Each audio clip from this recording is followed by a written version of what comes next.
Blog শুরু করছি না, কারণ এখন বাজে দুপুরে 1টা।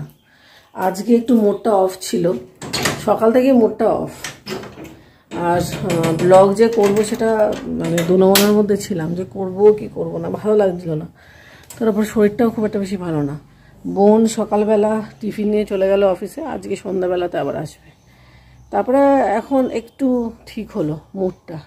মুড ঠিক হয়েছে বলবো না, ওই কি বলুন তো, এই ভুলটা আমি এর আগেও করেছি। এরকম যখনই অফ মুড হয়ে যেত, আমার ওখানে মুড ফ্ল্যাকচুয়েট করে।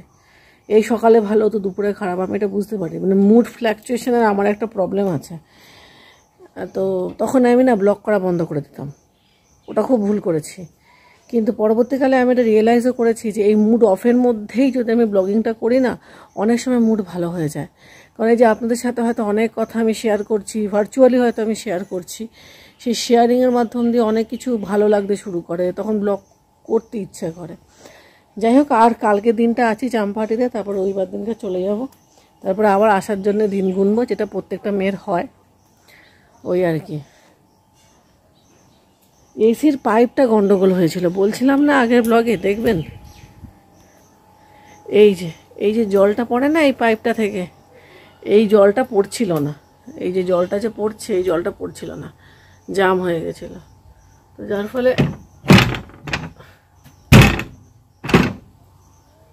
অসুবিধা হচ্ছিল। যাই হোক, এখন ঠিক আছে মোটামুটি। আর আরও একটা গন্ডগোল হয়েছে, সেটা হচ্ছে সকালবেলা আজকে আমাদের এই যে রান্নাঘরে সাপ ঢুকেছিল। ও বুড়ো সাপ, সেরকম বিষাক্ত সাপ টাপ নয়, কিছুই না। তারপরে বাবা কার্বলিক অ্যাসিড কিনে রেখেছিল, আগের বছরই কিনে রেখেছিল হয়তো বা, তো সেটা মা দিয়ে দেওয়াতে সাপটা দেখি হেলে ডুলে বেরোচ্ছে। আমরা কোনো সময় সাপ মারি না, কারণ অকারণে জীব হত্যাটা একদম ঠিক না। সাপটা তো কিছু করেনি, ও বেচারা হয়তো বৃষ্টি হয়েছে বলে, কালকে তো খুব বৃষ্টি হয়েছে এখানে, হয়তো ওর গর্তে জল ঢুকেছে বলে ও ঢুকে গেছে আর কি। আত্মরক্ষা সবাই করতে চায়, এই আর কি। তো ওই জন্য আস্তে আস্তে মানে জাস্ট মানে কার্বলিক অ্যাসিডটা দেওয়া হয়েছে, গন্ধেও বেরিয়ে যাচ্ছে, ওর গায়েও দেওয়া হয়নি। আর বয়স হয়ে গেছে বন্ধুরা সাপটার, মানে ও হেলে দুলে বেরোচ্ছে, কিন্তু বেশ বড়। সাপটার আয়ু বোধহয় বেশি দিন আর নেই, মানে দেখে এমনিতেই মনে হলো। আর তার উপরে আরও এক কাণ্ড হয়েছে কি, যে আনারসটাকে, একটা আনারস হয়েছিল বেশ বড়, আর এই এত ঝোপঝাড় হয়ে গেছে, তো দেখেই বুঝতে পারবে ঝোপঝাড় হয়ে গেছে না। এই ঝোপঝাড়ে না, মানে ওই আনারসটাকে যে কখন কখন পাখিতে খেয়েছে বা কিছুতে একটা খেয়ে নিয়েছে আর কি। আমি দেখাবো, মা এনেছে, মানে এতটা অংশ না পুরো খেয়ে নিয়েছে। এখন ওটাকে কি করবে কি জানি, ফেলতে তো ভীষণ গায়ে লাগছে। কি সুন্দর হয়েছিল, একটা সাদা অপরাজিতা হয়েছে, সাদা অপরাজিতা ফুল আর কি। দেখি, এই যে হয়েছে। এই সাদা অপরাজিতার কোনো চারা গাছ দেখতে পাচ্ছি না, পেলে হয়তো বা নিয়ে যেতাম। এমন জঙ্গল হয়ে আছে, কোথা থেকে দেখবো। আর একটা লাল জবা ওখানে ফুটছে আর কি। যাই হোক, তার উপর আরও একটা সমস্যা হয়েছে। সেই সমস্যাটা হচ্ছে মৌমাছিগুলো নিয়ে। এই মৌচাকটাকে রাখাই যাবে না, এটাকে ভেঙে দিতে হবে, কারণ মৌমাছিগুলো ঘরে ঢুকছে। আমার দাদাদের ঘরে সেদিনকার 10-12খানা মৌমাছি ঢুকে গেছে। এ তো মানে সমস্যার কারণ হয়ে গেছে। আমরা, ও বাবা, ই কি, এই দেখুন কি, তো মৌচাকটাকে পুরো দেখা যাচ্ছে সাদা অংশটা। আর দূর ব্যাগ, ওমা, এরকম মৌচাকের সাদা অংশটা পুরো দেখা যাচ্ছে। আমার মনে হচ্ছে এটা উড়ে যাচ্ছে। এই বাবা, সত্যি কথা, মানে যে হারে ঢুকছে না,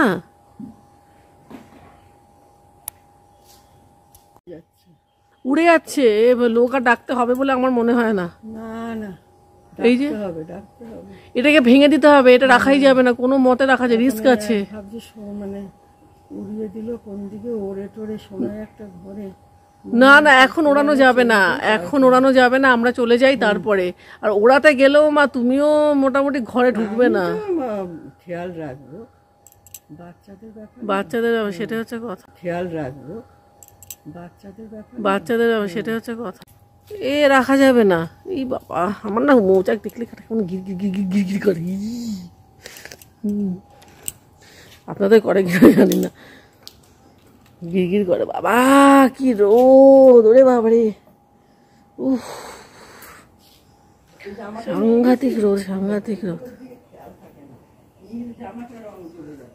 আরে রং জ্বলবে না, রং জ্বলবে না। কেমন লাগছে মৌচাকটাকে দেখে। কেন এরকম হলো কে জানে। ওরা এমনিতে উইয়ে হয়ে যাচ্ছে, ওটা রাখাই কোনোভাবেই আর রাখা টাকা যাবে না। দূর চাতা, তবে কি রাখা যায় নাকি।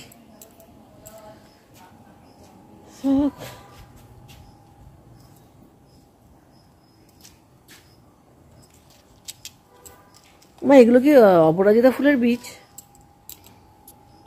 মা? এগুলো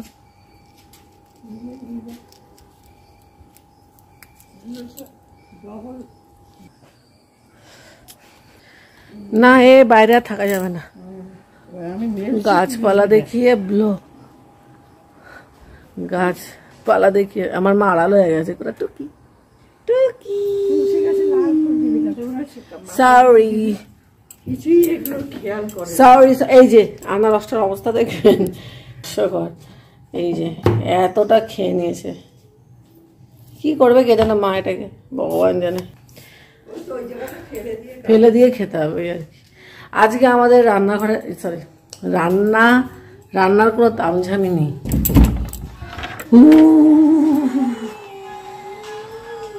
কি ঘেমে গেছি রে বাবা। মানে এসি থেকে বেরোনোটা, মানে এই মাত্র এসিটা চালিয়েছি, ঘর বেশিক্ষণ ঠান্ডা হয়নি, এই মাত্র চালিয়েছি। মানে গরম লাগছে আমার, তখনই সন্দেহ হয়েছে। সকালবেলা কিন্তু এতটা রোদের তাপ ছিল না। কিন্তু কতগুলো গাছের ইয়ে নিয়ে যাচ্ছে বীজ, ওই কাঞ্চন ফুলের বীজ আছে, এই যে তার উপরে আবার অপরাজিতা ফুলের গাছ নিয়ে যাওয়াটা সম্ভব না। এ বাবা, মানে যে মানে ঢুকলাম না, যেন মনে হচ্ছে কি না কি দেখেছেন।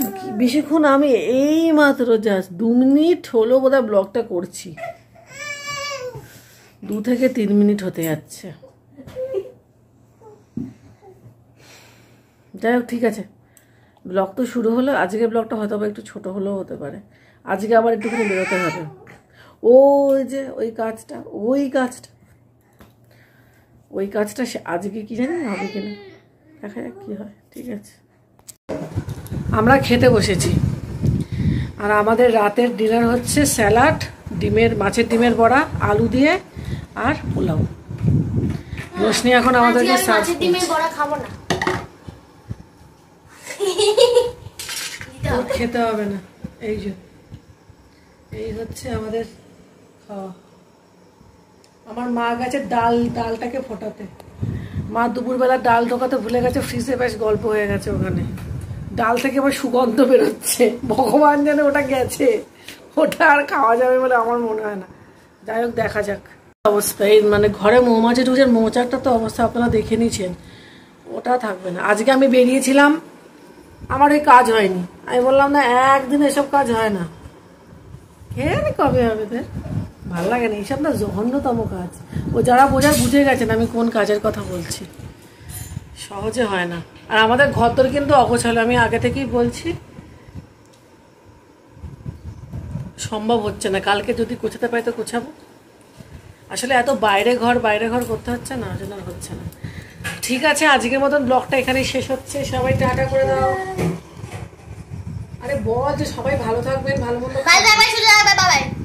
Good night. সবাই ভালো থাকবেন, সুস্থ থাকবেন, বাই বাই। এন্ড আমরা এখন ডিনার করে নিয়ে আগে তাহলে। হ্যাঁ, আমাদের খিদে পেয়েছে, বহুত খিদে পেয়েছে। ডাল থেকে সুগন্ধ বেরিয়ে গেছে, ভগবান জানে ডালটা খাওয়া যাবে না, খেতে হবেও না, হয়ে গেছে। যাই হোক, ঠিক আছে, সবাই ভালো থাকবেন, আবার দেখা হচ্ছে কালকে। টাটা।